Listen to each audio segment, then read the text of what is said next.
আল্লাহ পাক বলেছেন শোনেন, ইল্লা মান তাবা, যে অনেক গুনাহ করেছে, শিরিক করেছে, জেনা করেছে, মদ খেয়েছে, বেদাত করেছে, হারাম খেয়েছে, আল্লাহ পাকের অবাধ্য হয়েছে, নামাজ পড়ে নাই, যাকাত দেয় না, ইত্যাদি ইত্যাদি অনেক অন্যায় করেছে,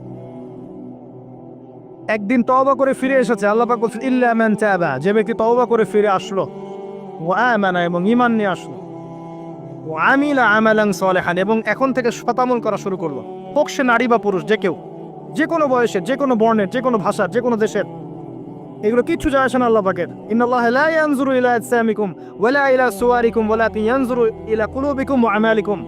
আল্লাহ পাক শুধু কলব দেখেন, আমল দেখেন, রক্ত মাংস বর্ণ এগুলো দেখেন না। আল্লাহ পাক ফিরে এসেছে, আমল, ঈমান এনেছে, আমলও সালেহ করেছে। আল্লাহ পাক বলছে উলাইকা, এরাই তারা, ইউবাদদিলুল্লাহু সাইয়্যাতিহিম হাসানাত, এরাই সেই ব্যক্তি যাদের সমস্ত গুনাহকে আমি আল্লাহ নেকি দিয়ে পরিবর্তন করে দেব। আল্লাহ অপেক্ষা করছেন আপনার জন্য।